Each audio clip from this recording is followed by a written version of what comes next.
Good day everyone and welcome to Exile News, the weekly show that brings you all the important news and information on Path of Exile.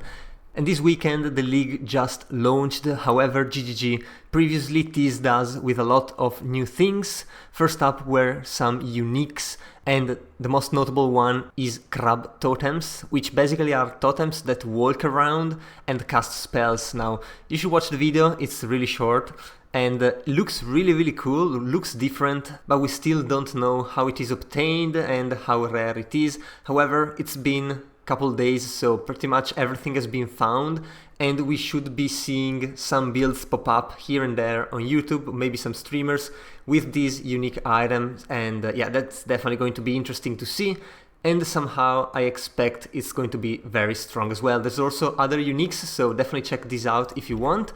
Also, we got a couple quality of life changes, and well, there isn't much there, but honestly it's just about channeling Verisium ore, which does not get interrupted by monsters attacking you anymore. Also, animate guardians now have an inventory, even though you cannot swap items like you do with mercenary, and there's a crafting bench in every town, which is massive. Honestly, it's so much better. You just don't need to go to your hideout, so they removed a part that was really not needed, just added the loading screens here and there, so that's definitely a very big win for the game. And there's also a quick Q&A about the new league, especially if you're a new player and maybe you haven't started yet. You definitely want to give a read to these ones. I mean, it's kind of short, and some of these you might want to read, especially the ones at the top. Also, if you still have time and maybe you are just playing and want something to put in the background, there is the full Q&A by ZGD that was available after the reveal that was made last week. So yeah, you might want to put this whole video, which is not short honestly, but I mean, if you're just playing and need something to put in the background, this is definitely a recommended video there. Also, if you're managing your own item filter, this is the page for you. There's a couple removed items, well, much more than a couple. Some renamed ones, new items, and a new keyword for the vestigial items dropping from the improved Legion League. Now, it's unlikely that you're managing your own item filter, but still, if you do, that's definitely something you must know. And well, GGG also did a deep dive on the voyages, and this is honestly more a play on words rather than an actual deep dive, since it's a 2-minute long video. And if you haven't played this league yet, if you haven't tried the game mechanic yet, you might want to watch this first, so that you actually understand, because it's not like it is explained really well in game.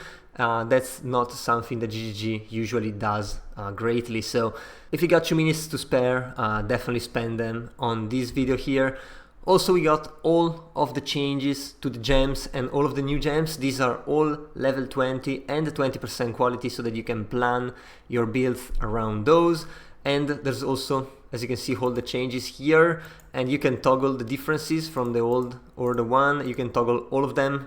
That is definitely really good if you haven't chosen your first skill yet, or if you're already planning to rebuild, you definitely want to head to this page and Ctrl F your favorite skill and see how it was changed, if it's good, or just follow another streamer or YouTube video, I guess, and get baited into a second build.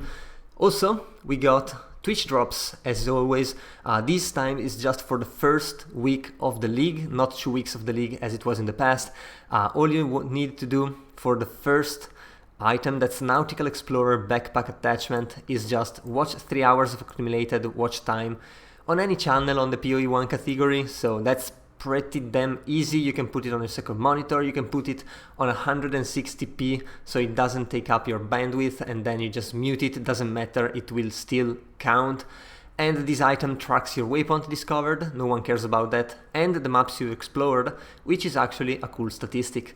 And if you want to splurge something, you can just buy a couple of Twitch subscriptions, either for you or you can gift them, and you will get the Allflame crafting bench, which is kinda cool. And GGG is definitely continuing this trend, which helps both the player base and the streamers, since they get higher numbers even if people are not actually watching them. Also, we got an actual showcase of the Luminary. This is about 8 minutes long, so it's kind of interesting, and you can see a couple builds, some with the tanky side of the Luminaries and some with the actual support for the Mercenary itself.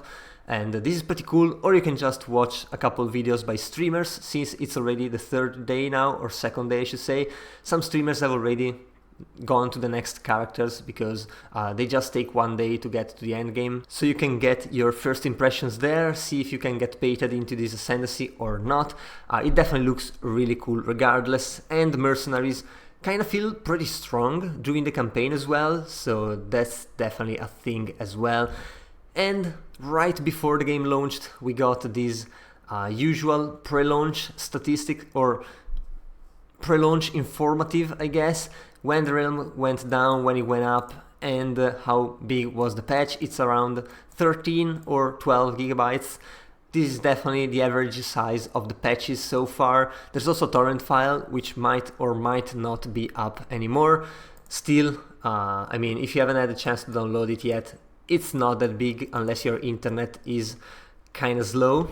And we also got the challenge rewards, which you can see in game as well, but you don't really see how they look in game unless you watch this video. And GGG actually moved, as they said, away from full armor sets, because they've done a lot of those in the past. So now we got the Oceanic weapon effect, which honestly is the coolest of the microtransactions, and I'm glad they put it in the first slot, which is at 12 challenges.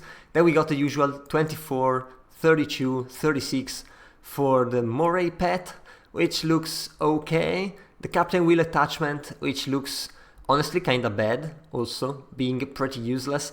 And the Oceanic portal effect at the last one, which is very, very cool. It's the one you see here. It's definitely worth it to go for 36 if you have the time. So these are kind of cool. The last one is amazing. The first one is also very, very good. So definitely get at least to 12. It's usually not too much of a hurdle, as it starts to get grindy around 15 challenges or so. So yeah, that's definitely recommended there. And last but not least, we got the usual live updates thread, where you can see what GG is working on, the bugs they are fixing, what they are investigating. And a thing I would like to touch on is the fact that they already fixed kind of the sequence, the escape sequence at the end of a chart, because it was really, really short. Now it's longer overall, the lanterns will shrink slower, and the player will have more time to escape. And this is absolutely needed, honestly.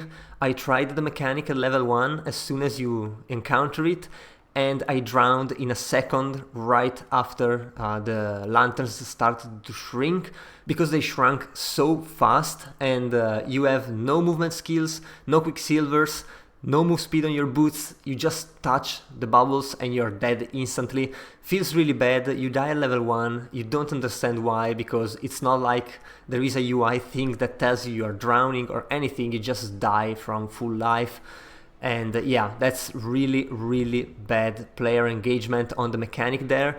And hopefully it's better now. I decided to not touch the league mechanic until I finish the campaign, so I will revisit that later on. But yeah, GG really needs to improve that, because these killing people at level 1, while it feels like it's not their fault, is one of the worst things they can do. Makes the game feel unfair and just makes people want to drop the game. So yeah, hopefully GG learning something from that. Other than that, that was all for this week. So if you enjoyed the video, leave a like and a comment down below. Also, if you want to remain updated every week, be sure to subscribe to my channel. That was all. I've been your host Giorgio, and I'll see you guys the next time.